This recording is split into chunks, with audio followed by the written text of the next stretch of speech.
All right, boys. As of recording this, I have 0 subscribers. Okay, so you're getting in on the ground floor, brothers. This is Bitcoin back in 2009. We're going ham. We're going up. You guys are investing in something that is just going to the moon. All right. So, with that said, I'll be honest with you. I'm a little biased. All right. I've got the Yamaha leathers, got the Yamaha TTR 125. But you never know. There might be a little bit of a switch up at the end. Let's get into it. First off, I'm sorry, Americans. I'm Canadian. I'm really sorry I gotta do this to you. But we're putting Harley in trash tier, and we're putting Indian in mid. All right? In 2008, 2009, man, Harley got a $2.3 billion bailout from the government because they were dying to the Japanese. All right? So, they're like, oh, Harley's the best. Yeah, bailouts are good. You know what I'm saying? I feel like the guys who like Harleys and the guys who like government money are like different people. You know what I'm saying? So it's like, how do you guys handle that dichotomy? You know what I'm saying? It's Zed in the editing room. I just wanted to add a few things, all right? At the end of the day, all the kind of trash talk between the brands, we're all brothers, as they say. It's not that deep, all right? But something I think about is like there's a lot of Harley dudes that are like, dude, it's made in America, bro. Like it's real quality American made, right? Look at this. Harleys sold in the US are indeed assembled in one of our 4 plants in Wisconsin, Missouri, and Pennsylvania. Sounds pretty American, right? But the clutch and the brakes are imported from Italy. The engine pistons are made in Austria. The bike suspension from Japan. Electrical components from Mexico and China, aka China. And it's like, man, something I think back to is here in Canada, there's a company trying to sell golf carts based out of British Columbia, Canada, in Vernon, right? Kind of, a couple hours away from where I live. And they're selling these golf carts purely made in China. But what they're doing is they're putting on like a sticker or the mirrors and they're calling it made in Canada because like 75% of the value of the vehicle or something needs to be made in Canada. So they're putting on a mirror or a sticker onto the vehicle and saying the sticker is worth like $2,000 so they can claim that it's made in Canada. How do you guys how do you guys handle that dichotomy? You know what I'm saying? I think that Harley makes nice bikes, but man, they're expensive and they're hard to get into as a new rider, right? And then dude, what's up with the dealership? The dealerships charge you an arm and a leg for maintenance on these Harleys. Absolutely insane. I like the Indian Scout. I think the Scout looks great.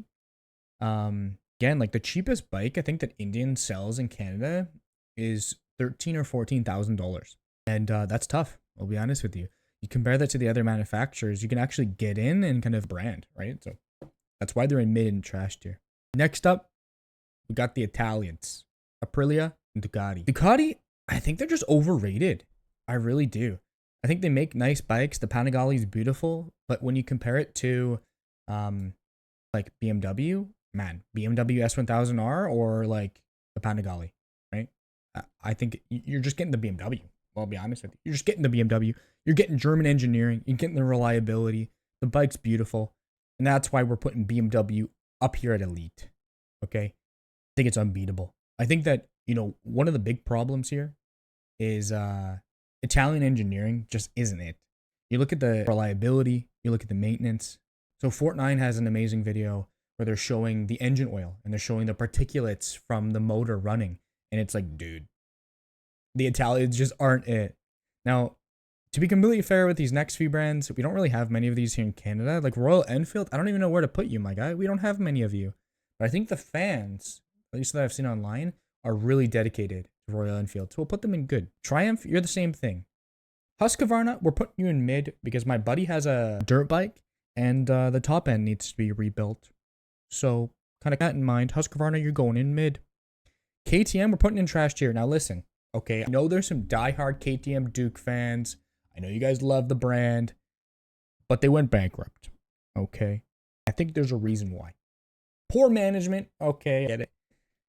But compared to the big 4, the big 3 Japanese, you're not winning. You know what I'm saying? So right now we're putting in KTM in trash tier, but they can move up. No, actually, we're putting them in mid because only Harley belongs in the trash tier. Let's be honest. Next up, we have Suzuki. I think that when I think of Suzuki, I think of the Gixxer. I think that when you think of Suzuki, you think of squids ripping down the highway, going way too fast with no gear, and they've got like the AGV Pista GP-RR helmet that's like more expensive than the used Gixxer that they bought, and they're making TikToks. I think that I really like the Gixxer. I just think if you wanted to start on a sports bike, the smallest Gixxer that you can buy new is a big displacement bike that's difficult to start on. But I think that if you're an experienced rider, yeah, you could just live on Suzuki, I guess. And I think they make good and reliable bikes. Honda, we're putting up there in elite, right next to BMW. All right. I like to think of Honda as a manufacturer that makes engines and makes cars and motorcycles to put the engines inside of. You could buy a Honda Rebel 500 for $6,500 Canadian, brand new, and be riding around. And then you can upgrade to maybe a Rebel 1100. You can put some mods on it. Make the Goldwing. The Fireblade is an absolute classic. Personally, when I think of like the CBR 1000 RR compared to the BMW S1000 RR, it's the BMW for sure. But the other bikes I think are really great, really reliable, and awesome to start out on. The last two. We got Yamaha. We got Kawasaki. All right. Elite. The GOAT. Elite. Elite? What? Kawasaki! Right? So I'm going to put Kawasaki at the top and Yamaha at elite. So I lied to you. All right. I do have a Yamaha TTR 125 and I do have Yamaha motorcycle gear. However, I also have, and this is my main bike, a Kawasaki Z650, which I absolutely love. And I think Kawasaki makes the best motorcycles in the game.